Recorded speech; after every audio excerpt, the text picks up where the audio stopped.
نن سبا هم د قبر پرستو د مشرکانو دغه خبرې دي. تاسو ولې دې قبر ته پراته یې؟ ولې پلاني ولي الله ته چغه وایي چې موږ نږدې کړي چا ته؟ موږ نږدې کړي الله ته. نننۍ شپه هم د پرونۍ په شان ده، څه بدله خو نه ده، که نه بدله ده؟ نه ده بدله، یو شی دی. زور به شي او شین به شي او غصه به شي، موږ خو د دوی عبادت نه کوو مړه وایي. ښه نو ته څه کوې چې عبادت نه کوې؟ وایي موږ صرف دوی ته دا وایو، موږ ګناهګاران یو، الله ته نشو رسېدی.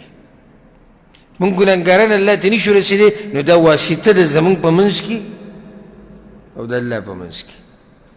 موږ خو ډایرک الله ته نشو رسېدی، نو دا واسطه ده. دوی موږ رسوي چا ته؟ دوی موږ رسوي الله ته، والعیاذ بالله. د الله دپاره واسطې ثابتې کړې او بیا د هغې تشبیه به د دنیا د باچایانو سره ورکړي. د الله تشبیه د دنیا د باچایانو سره. وی ته چې د دنیا د باچا خواله ورځي، نو اول به چا سره ملاقات کې؟ وزیر سره به کې. نو د هغې نه بعد بیا ته وایي باچا د مخامخ ورځي، موږ ورته وایو ستا دا مثال بیانول دم دلیل دی ستا په کم عقلتیا باندې. کم ځای کې الله او کم ځای کې دنیا باچا. دنیا باچا ته خو د واسطو ضرورت دی، د منځ کې د وزیر ضرورت دی. وجه دا چې دنیا باچا باندې خوب راځي، خو په الله خوب نه راځي که نه. اوس د دنیا دا باچا اوده دی، نو دغه ټیم کې به ورته خبره خو نه شي کولی، نو ته به خبره وزیر ته وکړي، بل ته به وکړي، بل ته وکړي، به ورته ورسي. دنیا باچا کمزوری دی، ځکه چې په هغه باندې هیر راځي، مسله ته هېرېږي، نو هغه ته ضرورت دی چې څوک وسره چې خبره ورته رسوي، خو د الله نه خبره نه هېرېږي. دنیا باچا کمزوری د دیوال نه اخوا څوک نه ویني، زموږ رب خو هر څه ویني. دنیا باچا چې دی هغه کمزوری دی، ځکه چې هغه د دیوال نه اخوا د چا خبره نه اوري، زموږ الله خو د هر چا خبره اوري. ته څنګه دا قیاس کې په دې مسله باندې؟ دوی هغه پالتو خبرې وایي، ته چې دغه ته خیجي دا بره چت ته خیجي پوړی به ږدي، نو بیا به بره وخیجي. دا وسیله ده، صحیح ده وسیله. نیک اعمال کوه الله ته به نږدې شي. خو داسې چې د بل په اوږه دې ټوپک ایښودی چې دا نیک عمله دی، بس دی به خبره مخکې الله ته کوي، او دا ته به څه کوي؟ ته څه ته ناست یې؟ پیغمبر صلی الله علیه وسلم نه زیات متقی او پرهیزګار تاسو ته څوک معلوم دی؟ نشته. صحابه کرامو دغه پیغمبر صلی الله علیه وسلم په باره کې نه دي ویلي چې موږ دته چغې وو د مرګ نه بعد نو دی زموږ خبرې الله ته کوي، د هغه په باره کې نه دي ویلي. پاتې لا هغه پیر چې د هغه تاریخ هم نه معلوم چې څوک دی او څوک نه دی. نن سبا هم دقه خبرې کوي.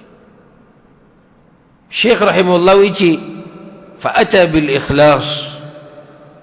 پیغمبر صلی الله علیه وسلم د هغوی مخالفت وکړو او د اخلاص دا مسله یې بیانه کړه.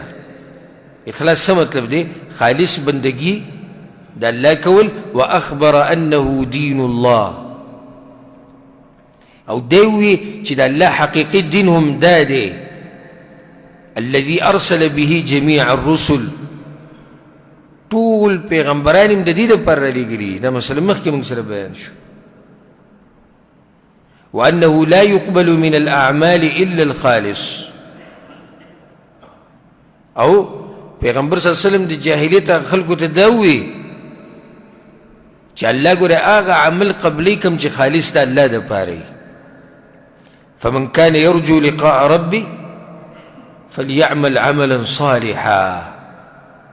که څوک د الله سره ملاقات غواړي، سورة الکهف کې الله وایي، نو نیک عمل دی کوي د پیغمبر په طریقه. ولا یشرک بعبادة ربه احدا، او د الله سره به په بندګۍ کې څوک نه شریک کوي. پیغمبر صلی الله علیه وسلم دا اعلان وکړو جاهلیت والو ته. سورة الزمر کې الله سوي فاعبد الله مخلصا له الدین. د الله بندګي کوه خالص. وبل ذي کې الله سوي وما أمروا إلا ليعبدوا الله مخلصين له الدين. سورة غافر كاللوي فادعوا الله مخلصين له الدين. هر ځای کې ګوره مسله د اخلاص یې بیان کړه چې بندګي به کوئ د الله خو خالص بندګي به د الله کوئ. او دا چې تاسو وایئ چې سفارشونه کوي واسطین، الله ته دې ضرورت نشته. وقال ربكم ادعوني استجب لكم. سورة غافر کې الله سوي وایي ستاسو رب وایي چې ما رابلئ زه به ستاسو دعاګانې قبولې کړم. دا خو الله نه وایي چې واسطه پکې جوړه کوي په منځ کې، وایي نه ما رابلئ ډایرکټ رابطه له چا سره جوړه وه؟ د الله سره جوړه وه. د دوی هغه چې مړ شي د خاورو د ډیري لاندې پروت دي هغه چغې اوري، او زمونږ هغه ژوندی رب او د عرش هغه لوی مالک نه هغه ته بیا واسطه جوړوي چې خبره ورته ورسي، او د ده هغه د خاورو لاندې پروت دی مړ، او هغه ته خبره رسي، د دوی هغې ته رسي، او کوم چې حقیقي رب دی او معبود دی هغه ته خبره نه رسي. عجیبه عقل دی دوی دی، عجیبه عقل دی د مشرکانو. د الله شکر وباسي او څومره سجدې چې الله ته ولګوي نو دا کمې دي چې الله دا پاکه عقیده تاسو ته نصیب کړې ده. شیخ رحمه الله دا وایي د دې د لاسه دا غټه مسله ده چې پیغمبر صلی الله علیه وسلم پکې د هغوی سره اختلاف کړی، لکه مسند د امام احمد کې دا حدیث دی پیغمبر صلی الله علیه وسلم ورته اعلان کړی چې قولوا لا اله الا الله تفلحوا. لا اله الا الله وایي کامیاب بشي، بلکې دی ویلو امرت ان اقاتل الناس حتى يقولوا لا اله الا الله. ما ته امر کړی شوی دی چې زه به د خلکو سره څه کومه؟ جهاد به کومه. د کوم وخته پورې چې څو پورې لا اله الا الله نه ویل، که دی وي نو بیا مالونه او عزتونه او نفسونه او هر څه په حفاظت کې شو. صحیح بخاري صحیح مسلم کې دا حدیث دی. د لا اله الا الله کې معنی دنه دا پرته ده. لا اله الا الله، د لا اله الا الله څو ارکان دي؟ ما بیان کړي دوه. کم یو نفي او بل اثبات. اولنی نفي دی او دویم اثبات. نفي څه؟ لا اله نشتی معبود په حق باندې. دا ټکی به سره وی دې څخه معبودان ډیر دي چې خلکو جوړ کړي. لا اله نشتی معبود په حق باندې دا نفي شو. اثبات وسی ثابت کا الا الله مگر یو الله. انکار بکې ته دې ټولو معبودانو نه دي باطلو معبودانو نه به انکار کې به د هغې نه بعد به بیا ته عبادت د الله دپاره بیا ثابتې. واخبر ان ما فعل ما استحسنوا فقد حرم الله عليه الجنه ومأواه النار. پیغمبر صلی الله علیه وسلم هغوی ته دا اعلان وکړو دا کوم کار چې دوی کوي او دوی ته ښایسته ښکاري هغه شرک یادوي. چا چې دا کار وکړو نو الله پې جنت حرام کو او ځای څه شو؟ ځای جهنم شو. انه من یشرک بالله فقد حرم الله عليه الجنه ومأواه النار. قرآن کې الله چا چې الله سره شرک وکړو په ده باندې جنت څه شو؟ حرام شو، ځای جهنم دی. په سوره مایده کې الله دا خبره کړې ان الله لا یغفر ان یشرک به. په سورة النساء کې الله دا خبره کړې چې الله نه بخي دا چې څوک د هغه سره شرک وکړي. وهذه هي المسألة التي تفرق الناس من أجلها بين مؤمن وكافر. هم د دې مسلې د لاسه خلق په دوو ډلو کې تقسیم شو، مؤمن او کافر. وعندها وقعت العداوة. هم د دې د لاسه دشمني شروع شوې ده د مسلمانانو او د کافرانو په منځ کې. ولأجلها شرع الجهاد. او د دې دپاره الله جهاد موږ ته ښوولی كما قال تعالى ويسنك الله ويلي وقاتلوهم وكي دوی سره جهادونه حتى لا تكون فتنة تردي چې فتنه پاتې نشي. فتنه مراد څه دی؟ شرک دی. ويكون الدين كله لله او بندگی خالص لچا وشي؟ د الله وشي. وې د دې د لاسه خلک تقسیم شو په دغه کې په مؤمنانو کې او په کافرانو کې. لازم به خلک تقسیمیږي. او که د توحید دا مسله دې ته لرې کړه او هر یو ته سر شړپی چې ته ښې نو بیا خو فرق نه راځي چې کله به هغوی ته دعوت وشو لکه سورة هود کې دي نو جواب به هغوی څه وکړو مشرکانو اتنهانا ان نعبد ما يعبد آباؤنا خو اوس موږ هغه عبادت پرېږدو هغه لار پرېږدو په کومه لار باندې چې زموږ پلار نیکه د دوی ډله به جدا شوه کوم چې به خبره ومنله هغه به د پیغمبر سره شو نو هغه به څوک وو هغه مؤمنان و موحدین به او دا به څه شو مشرکان کافران او د دغې سره دشمني شروع شو وی دشمني هم دقه ده زمونږ ګورې د کافرانو سره څه پوله پټی خو نه دی شریک که نه شریک دی او زمونږ چې د هغوی سره نه لګي نو هغه هم په دې مسله باندې نه لګي چې هغوی خالص بندګي د الله نه کړي ګوره ابراهیم علیه السلام اعلان کړی خپل پلار ته خپل قوم ته کفرنا بکم موږ تاسو نه بیزاره یو او ستاسو نه مې انکار کړی وبدا بیننا وبینکم العداوة والبغضاء ابدا او زمونږ او ستاسو په منځ کې دشمني سټارټه شوه د همیشه دپاره خو کوم وخت پورې حتی تؤمنوا بالله وحده تر څو چې تاسو په الله باندې یوازې ایمان نه یې راوړی د هغه وخته پورې زمونږ او ستاسو په منځ کې اختلاف دی که دا کافر ډېر هم ښه شي او ډېر هم اخلاقي شي هر څه چې شي خو زمونږ ورسره نه لګي ځکه چې زمونږ د الله سره یې نه لګي بندګي یوازې د الله نه کوي الله څه وایي لا تتخذوا آباءکم واخوانکم اولیاء ان استحبوا الکفر علی الایمان الله وایي د خپلو پلارانو سره او د خپلو وروڼو سره به دوستیانې نه کوئ کله چې هغوی کفر له ترجیح ورکړي په ایمان باندې پلار به هم پرېږدي ورور به هم پرېږدي زوی به هم پرېږدي بل یو دین نه قبلیږي لازم به دا سړی په دې دین باندې بیا به زموږ ملګری په صحیح مسلم کې دا حدیث دی پیغمبر صلی الله علیه وسلم وایي والذي نفس محمد بیده هغه رب می د قسمی د چا په لاس کې چې زما ساده وي لا يسمع بي احد من هذه الامه يهودي ولا نصراني په دې امت کې چې هر څوک یې که هغه یهودی دی او نصرانی دی او دې زما په باره کې ورته دعوت ورسي ثم يموت و بیا دا سړی مړ شي ولا يؤمن بالذي ارسلت به او په هغه څه باندې ایمان را نه وړي په کوم باندې چې زه رالیږلی شوی یم الا كان من اصحاب النار نو دا سړی به څه جهنمي به بل یو دین نه قبلیږي نن سبا له بس پکې دا وایي دا دینونه ټول یو دي هدف وایي د ټولو یو دی د الله راضي کول دي نو څه له پکې تاسو دا وایي دا کافر دی او دا داسې دی یهودیان هم ښه دي نصرانیان هم ښه دي مسلمانان هم ښه دي ټول وایي بس مقصد د الله رضا کول دی وایي نه دې حدیث کې پیغمبر صلی الله علیه وسلم وایي که دې سړي ته زما دعوت ورسېدو او په ما ایمان را نه وړو کان من اصحاب النار دا سړی به څه دی به جهنمیانو کې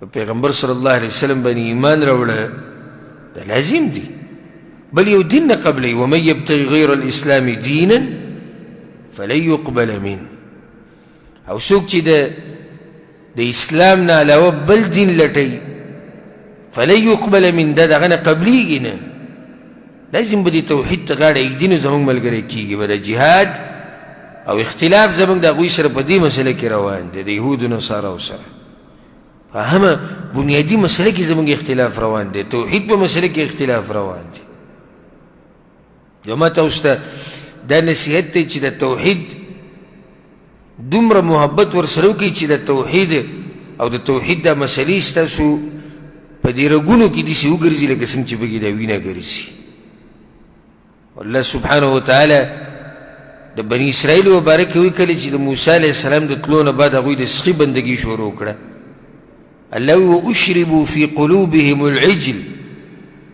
الله وایي د هغوی په زړونو کې د سخي سره محبت اغېږلی شوی وي داسې محبت د توحید سره پکار دی چې د توحید او د ستا د وینه او د رګونه او د غوښه او د هر څه ګډوډ شي داسې توحید په ځان کې راوسته پکار دی خالص بندگی د الله دا تندې به د الله نه علاوه چاته نه ټیټېږي کائنا من کان کاغه هر څوک کاغه پیغمبر دی کاغه ولی دی کاغه نبی دی کاغه ګټه ده کاغه ونه ده کاغه هر څوک دی غیر الله ته به را مدد شه نه وی دې درګاهونو دربارونو له به په دې نیت نه ځي چې دوی به ماله بچي راکړي ماله به دا راکړي دغه به راکړي او په خپله د هغوی دغه حال دی په خپله د هغوی دغه حال دی چې چاندو ته ناست دي او ډبي یې ښودي دي د بابا په نوم دلته پیسې ور واچوي لکه چې بابا خلکو له بچي ورکوي نو تاسو له دې پیسې درکړي که نه تاسو چاندي سل راټولوئ او د هغه وخته پورې امن او امان نشي راتلی دا مسلمان اقصد مخکې ما بیان کړه چې د هغه وخته پورې امن او سکون او اطمینان نشي راتلی چې څو پورې موږ په ځان کې توحید نه راوستي که ته دا غواړې نو په ځان کې توحید راوالې دا هغه مسله ده وایي چې د دې دپاره جهاد شی ولذلك ولأجلها شرع الجهاد وقاتلوهم حتى لا تكون فتنة ويكون الدين كله لله دوی سره به جهاد کوي دوی سره به جنگ کوي ته کوم وخت پورې به جهادونه کوي وایي چې دا شرک څه شي ختم شي ويكون الدين لله او ټول دین او عبادت خالص د الله کیږي دې ځکه ته فائدې ذکر کوم د کافرانو سره به درې کاره کېږي دې کې د شیخ رحم الله چې کومې خبرې ذکر کړي د هغې نه دا خلاصه راووت ټولو نه اولنۍ خبره دا ده چې د هغوی سره به دشمني کوي دوستي د کافر سره کېږي نه کېږي بلکې چا چې ورسره دوستي وکړه فانه منهم الله وایي دی هم د هغوی نه شو ټول نه اولنی کار دا دی د کافر سره دشمني او بغض دویم هغوی له به دعوت ورکوي د اسلام او د ایمان طرف ته دا هم نه دی چې بس ته ورله دعوت هم ورکړو نه دعوت به ورکوي که نه حجت به قایموي دشمني به دې ورسره وي او څه به ورله ورکوي دعوت به ورله ورکوي نو کافرانو سره به موږ څه کوو دشمني او دویم دعوت به ورله ورکوو او دریم جهاد که چېرته دوی له د دعوت ورکړی شو د اسلام او دوی انکار وکړو نو بیا لار کومه یوه ده بیا لاره د جهاد او دا به اخرنۍ مسله بیان کړو په دې درس کې چې جهاد په دوه قسمه دی په شریعت کې بعضو خلکو دا مسله مشهوره کړې ده وایي دا اسلام کې دا جهاد صرف د دفاع دپاره دی بس نه الحمدلله زموږ په شریعت کې جهاد صرف د دې دپاره نه چې دفاع کوه چې کله په تا باندې کافر راشي بیا به ته جهاد کې ځکه خپله دفاع به کوې نه جهاد په دوه قسمه دی یو ته ویل کېږي جهاد یا قتال الدفاع قتال الدفاع هغه جهاد چې هغه دفاعي جهاد دی دا خو واضح تاسو ته معلوم دی دفاعي جهاد څنګه کافر په تا باندې حمله وکړه دا خو واضح ده دویم دی قتال الطلب جهاد الطلب طلب